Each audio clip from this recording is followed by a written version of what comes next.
नमस्कार, आप देख रहे हैं लोकमत हिंदी और मेरा नाम है अमित कुमार। आईपीएल का माहौल है और आईपीएल की बात करेंगे हम।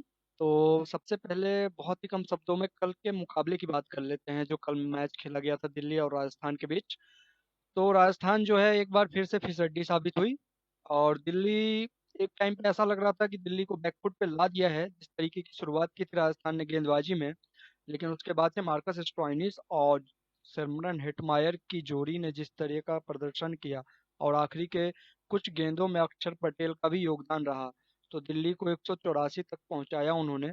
शारजाह के पिच पे ऐसा लग रहा था 184 का जो टारगेट है वो बहुत ही कम है, क्योंकि इससे पहले जितने भी मुकाबले खेले गए इस पिच पे सभी पे 200 से ज्यादा का स्कोर बना था। और राजस्थान ही ऐसी टीम है जो 2 बार 200 से अधिक स्कोर इस मैदान पे बनाई है और दोनों मैच जीती भी थी। तो ऐसे में उम्मीद थी कि राजस्थान की टीम जीत लेगी और वापसी करेगी, लेकिन ऐसा नहीं हो सका। अब बात कर लेते हैं कप्तान, जो राजस्थान की कमियां कहाँ कहाँ रही जिस वजह से उनको ये हार का सामना करना पड़ा। तो सबसे बड़ी जो परेशानी है वो टीम की कप्तानी में है, क्योंकि स्टीव स्मिथ जो है पूरी तरह से लीडरशिप वाली क्वालिटी अपने अंदर नहीं ला रहे हैं। पहले 2 मुकाबले जीतने के बाद से जिस तरीके का शॉट्स खेल के वो आउट हो रहे हैं हर बार, वो उनके कप्तानी पे एक सवाल खड़े कर रहे हैं। और जिस तरीके से हर मैच के बाद उन्होंने खिलाड़ियों में बदलाव किया है, किसी एक पे भरोसा नहीं जताया है, ये भी टीम मैनेजमेंट के लिए चिंता का विषय है। तो कल का जो मुकाबला हुआ था उसमें राजस्थान की टीम 137 रन पे ऑल आउट हो गई थी। राहुल तेवतिया ने सबसे अधिक स्कोर बनाया था, तो आप खुद सोच लीजिए कि उस टीम की बल्लेबाजी क्रम कैसी रही होगी। संजू सैमसन ने पहले 2 मैचों में धमाकेदार शुरुआत की, उसके बाद सभी को उम्मीदें आ गई। बहुत तरह की डिबेट होने चालू हो गए कि आखिर संजू सैमसन जैसा हीरा खिलाड़ी भारत के पास है और वो भारतीय टीम में क्यों नहीं है, ये नहीं है, वो नहीं है। लेकिन संजू सैमसन के साथ आईपीएल में ऐसा ही रहा है। अगर आप पिछला कुछ रिकॉर्ड देखेंगे उनका, तो हर सीजन की शुरुआती कुछ मुकाबलों में उनका बल्ला खूब चलता है, उसके बाद वो बिल्कुल ही धीमे पड़ जाते हैं। तो ऐसा ही कुछ पिछले 4 मुकाबलों में हुआ है। सैमसन बिल्कुल ही सिंगल डिजिट स्कोर में आउट होके जा रहे हैं। तो ऐसे में राजस्थान की जीत तो कहीं से भी नहीं लग रही है। वहीं जॉस बटलर, स्टीव स्मिथ और संजू सैमसन, ये तीन ही खिलाड़ी ऐसे हैं राजस्थान पे जिसके इर्द गिर्द पूरी टीम है। वहीं बेन स्टोक की वापसी भी हो जाएगी, क्योंकि बेन स्टोक अभी क्वारंटीन में है और आज उनका क्वारंटीन खत्म हो जाएगा। तो कल जो राजस्थान का मैच होना है हैदराबाद से दिन में, उसमें हो सकता है कि बेन स्टोक देखे, लेकिन बेन स्टोक ने अभी तक अभ्यास नहीं किया है, तो ये भी एक प्रश्न चिन्ह लगा हुआ है कि बिना अभ्यास के क्या उनको सीधा प्लेइंग 11 में शामिल किया जा सकता है। वहीं अब दिल्ली की बात कर लेते हैं, तो दिल्ली के लिए तो बहुत अच्छा रहा ये सीजन। 6 मुकाबले में से 5 जीत गई है और पॉइंट्स टेबल पे टॉप पे आ गई है। प्लस में उनका नेट रन रेट भी है। वहीं दूसरे नंबर पे मुंबई है। दिल्ली और मुंबई के बीच भी दिलचस्प मुकाबला होगा जो कल शाम में खेला जाएगा। और बात कर लेते हैं जो आज मुकाबले होने हैं। आज शनिवार है तो डबल हेडर होगा, और डबल हेडर में जो 2 मुकाबले खेले जाने हैं वो दोनों ही बहुत ही मज़ेदार मुकाबले होने हैं। क्योंकि पहला मैच जो है वो पंजाब और केकेआर के बीच है और दूसरा चेन्नई और आरसीबी के बीच है। तो पहले बात कर लेते हैं पंजाब और केकेआर के बीच, जो कि 3:30 बजे से मुकाबला होना है। तो पंजाब और केकेआर की टीम की जो शुरुआत रही थी इस सीजन में, वो क्योंकि पंजाब ने काफी क्लोज मैच हारे हैं। स्टार्टिंग में उन्होंने ऐसा किया था कि सुपर ओवर वाला मैच हार गए थे। उसके बाद 200 से ज्यादा का स्कोर बनाया, केएल राहुल ने अकेले 137 रन बना दिए और रॉयल चैलेंज बैंगलोर को पूरी तरह से बैकफुट पे ला दिया था और वो मैच जीत गई थी। तो ऐसा लग रहा था पंजाब ने बहुत तगड़ी वापसी की है और पंजाब की टीम आगे जाएगी, लेकिन उसके बाद लगातार हार मिल रही है। 6 में से 5 मैच हार चुकी है पंजाब और वो सबसे नीचे है 2 अंकों के साथ। वहीं केकेआर की बात करें तो पिछला मैच जरूर जीत लिया है चेन्नई से, लेकिन वहां भी केकेआर ने कई गलतियां की थी। ये बात अलग है कि मैच जब आप जीत जाते हैं तो वो गलतियां दिखती नहीं है, क्योंकि दिनेश कार्तिक की कप्तानी अभी भी समझ में नहीं आ रही है कि किस तरह की कप्तानी कर रहे हैं वो। सुनील नरेन को नंबर 4 पे भेज दिया, क्या मतलब था उसका। वहीं पे आप पैट कमिंस की गेंदबाजी खत्म करवा दिए 13वें ओवर में, पूरे 4 ओवर। अगर बाई चांस कुछ ऐसा हो जाता कि टीम हार जाती, तो फिर केकेआर के लिए इस तरह के फैसले काफी निराशाजनक हो सकते हैं फैंस के लिए। तो केकेआर और पंजाब की टीमें की बात कर लेते हैं। तो पंजाब की टीम और केकेआर के बीच आईपीएल में अब तक टोटल 25 मुकाबले खेले जा चुके हैं। इन 25 मुकाबलों में 17 बार केकेआर ने जीता है, जबकि 8 बार पंजाब के हक में रही है। तो ऐसे में आज का जो पलड़ा है वो भी केकेआर की तरफ ही झुकता हुआ दिख रहा है, जिस तरीके का फॉर्म है पंजाब का। क्योंकि पंजाब के पास खिलाड़ी तो हैं, लेकिन परफॉर्म नहीं हो पा रहा है। शुरुआती कुछ मुकाबलों में मयंक अग्रवाल और केएल राहुल चले थे। पिछले मैच में निकलस पूरन अकेले चले थे। बाकी सब खिलाड़ी क्या कर रहे हैं समझ से बाहर है। तो यहाँ पे अगर पंजाब को केकेआर को हराना है, तो उन्हें एक स्ट्रॉन्ग मेंटेलिटी के साथ मैदान पर उतरना होगा। पंजाब के लिए अच्छी बात यह है कि जो कप्तान है केएल राहुल वो फॉर्म में है। हालांकि कप्तानी का दबाव उन पे आने की वजह से उनकी बल्लेबाजी जो है वो उस पे असर दिख रहा है। उनके बल्ले से अब उस तरह से रन नहीं निकले हैं पिछले 2-3 मुकाबलों में, जब से मैच हारने लगी है पंजाब। तो आज का मैच अगर पंजाब जीतती है तभी वो आगे के रेस में बनी रहेगी। अगर आज का हार जाती है तो उसके लिए लगभग इस सीजन का जो है आईपीएल का सफर खत्म हो जाएगा। फिर वो दूसरों टीमों का बंटाधार करने के लिए ही खेलेगी।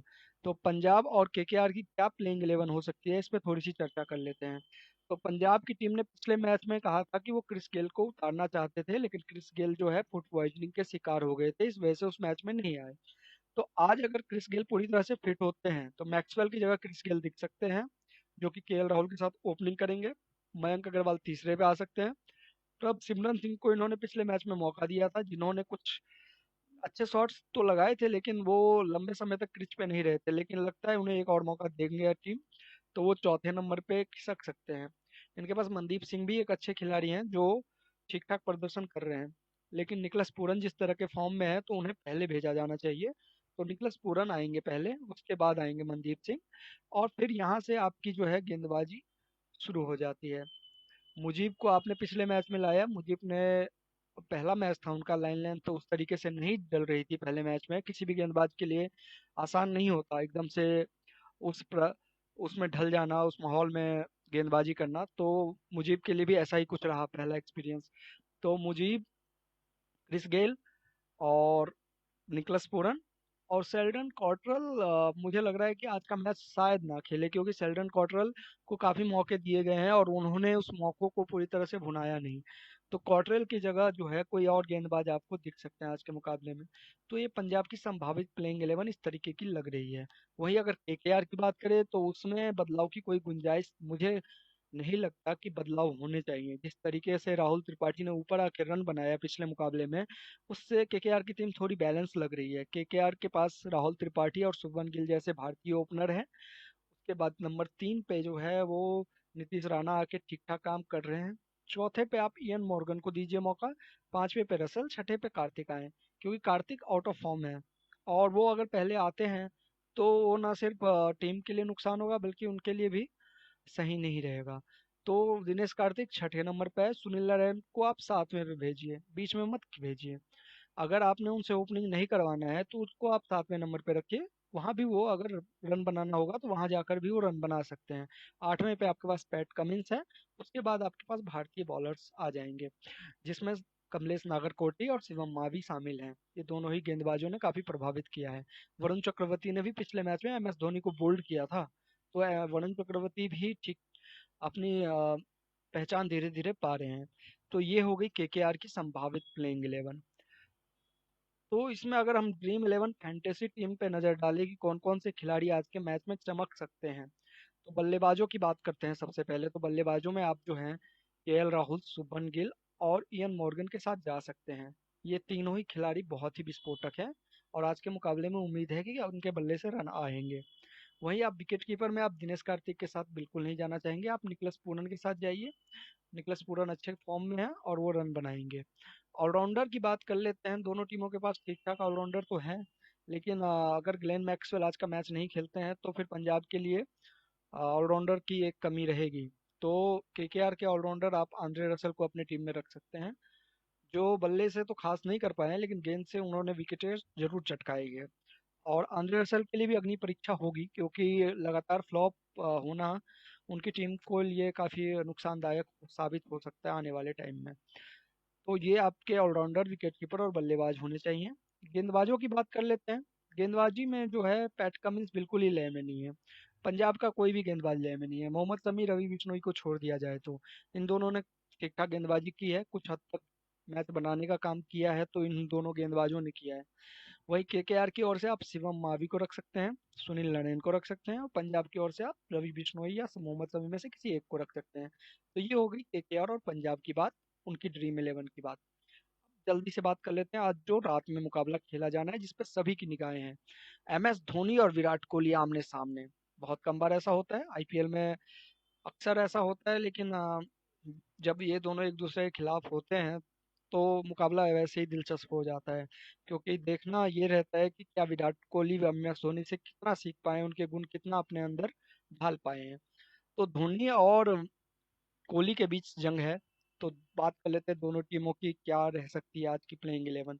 सबसे पहले इस दोनों टीमों के बीच जो है आईपीएल में अभी तक 25 मुकाबले खेले गए हैं, जिसमें 16 में धोनी की टीम ने बाजी मारी है, यानी कि चेन्नई का पलड़ा भारी लग रहा है। लेकिन मौजूदा स्थिति में आरसीबी की हालत बेहतर है। आरसीबी ने 8 मुकाबले जीते हैं अभी तक चेन्नई से। एक मुकाबला जो था वो बेनतीजा रहा था, उस समय सुपर ओवर का दौर चलन नहीं था। तो अब दोनों टीमों की जो ड्रीम प्लेइंग 11 हो सकती है उस पे एक नज़र डाल लेते हैं। विराट कोहली ने पिछले प्रेस कॉन्फ्रेंस में कहा था क्रिस मॉरिस पूरी तरीके से फिट है और वो अगला मैच खेलेंगे। तो मॉरिस आ जाएंगे, और आपके पास जो है चार जो फॉरेन प्लेयर होंगे आरसीबी के, वो कुछ इस प्रकार हो सकते हैं। एरॉन फिंच होंगे, एबी डिविलियर्स होंगे। तीसरे नंबर पे आपके पास क्रिस मॉरिस अगर आ जाते हैं तो आपको थोड़ा स्ट्रेंथ मिल जाएगा, और मोइन अली होंगे जो कि डेम्पा की जगह गेंदबाजी भी कर सकते हैं और अच्छी बल्लेबाजी भी कर सकते हैं। तो इससे आरसीबी को थोड़ा स्ट्रेंथ मिलेगा, क्योंकि मॉरिस भी ठीक ठाक बल्लेबाजी करना जानते हैं। तो ये आरसीबी के पास जो विदेशी खिलाड़ी हैं वो इस तरीके के चार हो सकते हैं। वही भारतीय खिलाड़ी की बात करें तो देवदत्त पडिक्कल ने अभी तक अपना काम बखूबी किया है, तो वो रहेंगे। विराट कोहली तो रहेंगे ही रहेंगे। इसके बाद शुरू होती है थोड़ी सी परेशानी बैटिंग ऑर्डर में, क्योंकि कोई भी ऐसा बल्लेबाज भारतीय बल्लेबाज नहीं है इनकी टीम में। शिवम दुबे जरूर हैं, लेकिन उन्होंने अपना प्रभाव उस तरीके से छोड़ा नहीं है जितना प्राइस टैग उन पे लगाया गया था।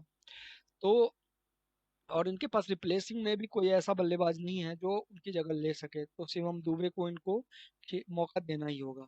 तो इनकी प्लेइंग 11 में विराट कोहली, देवदत्त पडिक्कल, शिवम दुबे, वाशिंगटन सुंदर जैसे ऑलराउंडर खिलाड़ियों पे ही टिकी रहेगी। वहीं गेंदबाजी में बात करें तो मोहम्मद सिराज ने पिछले मैच में काफी अच्छी गेंदबाजी की थी।